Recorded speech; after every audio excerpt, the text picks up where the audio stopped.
तो साइकिल नहीं। देखिए, ये तो आपने सही कहा और अभी हमको लगता है कि 500 करोड़ इस राज्य का माननीयों का और सरकारी कार्यालयों का बिजली का बिल बकाया है। 500 करोड़। लेकिन अगर एक आम आदमी अगर उसका 5000 बकाया होता है तो फाइन भी होगा, कनेक्शन काट भी दिया जाएगा और एफआईआर भी होगा। तो ये दोहरा चरित्र है, इस बात से अब अस्वीकार नहीं कर सकते हैं। तो साइकिल बिल्कुल छात्रों को मिलना चाहिए था और ये छात्रों को ही मिलता तो ठीक होता। हमें नहीं लगता कि माननीयों को साइकिल की जरूरत है। जयराम जी, राज्य विकास के लिए केंद्र से देखिए, इसके लिए निसंदेह राज्य और केंद्र का एक अच्छा संबंध होना चाहिए। राजनीतिक दल दोनों अलग हो सकते हैं, लेकिन दोनों राज्यों और केंद्र के बीच अगर एक संबंध अच्छा रहेगा तो हमें लगता है कि इस पर सुविधा होगी। अब राज्य सरकार का संबंध कैसा है ये तो समय के साथ हमें पता चलेगा, लेकिन उसके बाद भी केंद्र को सोतेला व्यवहार नहीं करना चाहिए, क्योंकि हम भी केंद्र को एक बहुत बड़ी राशि देते हैं, बहुत बड़ा राजस्व देते हैं। तो उस लिहाज से केंद्र को भी इस झारखंड के कल्याण के लिए कार्य करना चाहिए। धन्यवाद। शौक नहीं है गर्मा गर्मी होने का, लेकिन कल विषय ऐसा था कि हर एक राजनीतिक पार्टी का जो भी उनको वक्तव्य रखने का अवसर मिलता है, तो हम अपने पार्टी के इकलौते विधायक यानी ये इस बात से स्पष्ट कि हम प्रत्येक दिन अपना बात को रखेंगे। और हमने माननीय अध्यक्ष महोदय को सूचना भी 2 बार दिया। उस समय चूंकि अध्यक्ष कुछ पल के लिए गए थे तो उनके स्थान पर सभापति आए हुए थे, तो हमने 2 बार उनको चिट्ठी भी लिखा कि हम अपना बात को रखेंगे। तो वो अगर सरकार का मंतव्य लेने लगे तो फिर हमें उठकर खड़ा होकर अपना हक को लड़ के लेना पड़ा और फाइनली हमने कल अपनी बातों को रखा। अच्छा बात आपने कहा, हक को लड़ के लेना पड़ा। झारखंड है, लड़के ही सभी ने दिया है। जी, आज भी आदिवासी सरकार के आदिवासी सड़क पर है। देखिए, मैंने पहले भी कहा हूं और मैं कहता आया हूं। देखिए, आदिवासी कोटे से 28 और 2 अनरिजर्व कोटे से यानी 30 विधायक आज हैं आदिवासी समाज के। उसके बाद भी अगर आदिवासियों की परिस्थिति है, इसका मतलब ये है कि जो लोग चुन के आ रहे हैं वो केवल अपनी सोच पा रहे हैं। आज विगत रघुवर दास के कार्यकाल को छोड़ दिया जाए तो हर एक बार मुख्यमंत्री के पद पर आदिवासी समुदाय का ही बेटा रहा है। उसके बाद भी अगर वो सड़कों पर हैं, धरनों पर हैं, तो मेरे हिसाब से लाजमी है सवालिया चिन्ह लगना कि आखिर ये व्यवस्थाएं किसके लिए, ये व्यवस्थाएं किस काम की। तो ये दुर्भाग्य विषय है। मैं सरकार से आपके माध्यम से ये मांग करता हूं कि जो भी आदिवासियों का विषय है उस विषय का त्वरित समाधान किया जाए। उसके बाद चूंकि आपके बीच एक आज के हिंदुस्तान का अखबार है बड़ा, चूंकि जिस दिन से सदन आरंभ हुआ है उस दिन से बालू पर जोरदार बहस हुई है। बालू पर इसलिए बहस हुई है क्योंकि बालू आम व्यक्ति जनमानस से सरोकार रखता है। अब वो आवास हो चाहे प्रधानमंत्री आवास हो, बालू का निर्माण कार्य में आवश्यकता पड़ती है। और बाकायदा भरी सदन में जो वरिष्ठ विधायक हैं 7 बार के रांची के, उन्होंने मजाकिया लहजा कहिए या गंभीर कहिए, उन्होंने 2 ट्रक बालू का डिमांड भी कर दिया था। आज देखिए, माफियाओं का मनोबल इतना बढ़ा है। आज ये अबुआ सरकार, अबुआ सुशासन की बात करती है, अबुआ शासन की बात करती है। बालू लदे हाईवा से एसडीओ और डीएमओ को कुचलने का प्रयास, बताइए। यानी आईएएस रैंक के पदाधिकारी है संभवतः, एक आईएएस रैंक के पदाधिकारी को कुचलने का प्रयास किया जा रहा है। माफियाओं का इतना मनोबल बढ़ा है तो एक आम व्यक्ति का क्या हो सकता है। पत्रकार महोदयगण, आप सोच सकते हैं कि अगर आम व्यक्ति अगर बालू कोयला के खिलाफ हो जाएगा तो उसकी आवाज को चींटी की तरह मसल के रख दिया जाएगा, जब आईएएस को एकदम पलट के कुचलने का प्रयास। और सरकार सीना ठोक रही है कि सुशासन व्यवस्था है, प्रशासन नियंत्रण में है, पुलिस अच्छा कार्य कर रही है। बड़ी दुर्भाग्य की बात, हमारा एक मित्र मिला, वो भी शायद किसी डीएमओ या किसी रैंक पर है। वो कहता है कि जब भी हम जांच के लिए जाते हैं तो बाकायदा थाना प्रभारी हमको पिटवा देते हैं, नाम उनका नहीं लेंगे, थाना प्रभारी उनको पिटवा देते हैं अगर वो माइंस, अवैध माइंस के खिलाफ जांच के लिए जाते हैं। तो ये इस राज्य, चूंकि सवाल ये है कि इनडायरेक्ट रूप से खादी तक जो कमीशन है वो सीधा पहुंच रहा है, इसलिए आज बेबस है।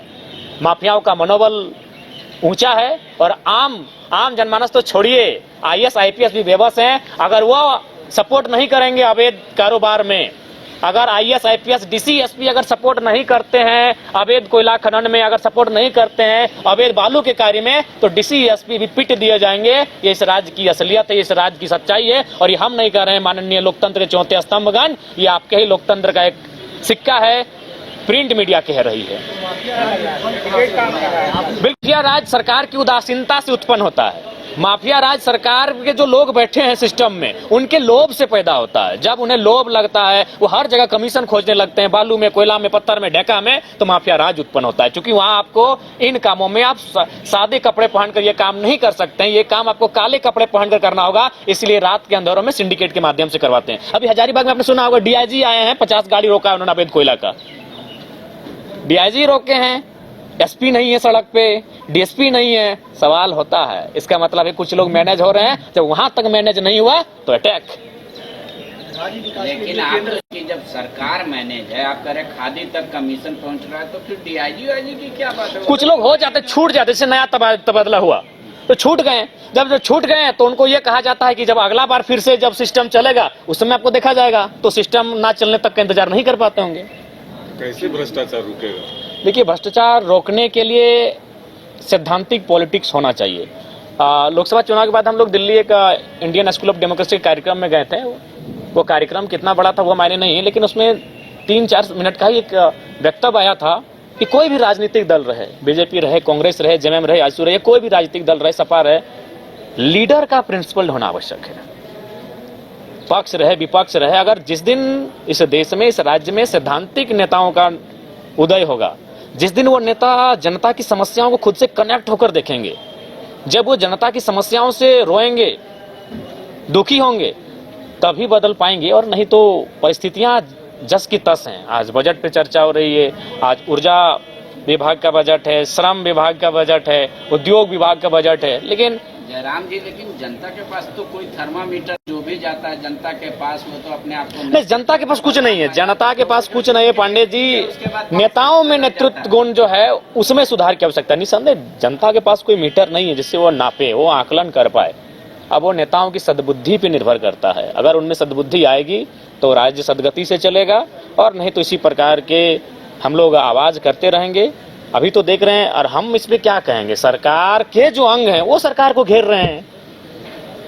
प्रदीप यादव तो विपक्ष में नहीं है, अमित महतो तो विपक्ष में नहीं है, हेमलाल मुर्मू तो विपक्ष में नहीं है। सरकार के जो दल के नेता हैं वो करप्शन के मामले में, प्रशासन पर निरंकुशता के मामले में सरकार को घेर रहे हैं। तो इससे स्पष्ट मानना ही चाहिए कि कहीं ना कहीं ये व्यवस्थाएं जो हैं वो फिलहाल तो सही दिशा में कार्य नहीं कर रही हैं। आज श्रम विभाग का था, फिर निजी क्षेत्रों में भी रोजगार को लेकर उठाया। देखिए, मान के चलिए अभी हाईकोर्ट पे रोक लगा है। निजी क्षेत्रों में 75% का जो आरक्षण है उस पर अभी हाईकोर्ट में रोक लगा है। चलिए ठीक है, मान लेते हैं ये रोक मान के चलिए 2-3 महीने से लगा हुआ है, लेकिन 2-3 महीना से पहले तो रोक नहीं था। उस समय तो सरकार का बकायदा ये फरमान था कि निजी क्षेत्रों में 75% आरक्षण दिया जाएगा। तो ठीक, मैंने एक छोटा सा सवाल किया था श्रम विभाग को और उन्होंने उत्तर दिया। मैंने उस दिन आपको बताया लगभग 2.5 लाख कर्मी को उन्होंने नामित बताया। जो पे रोल है उसमें मात्र 53,000 झारखंडियों को बताया, यानी 21 से 22% होता है।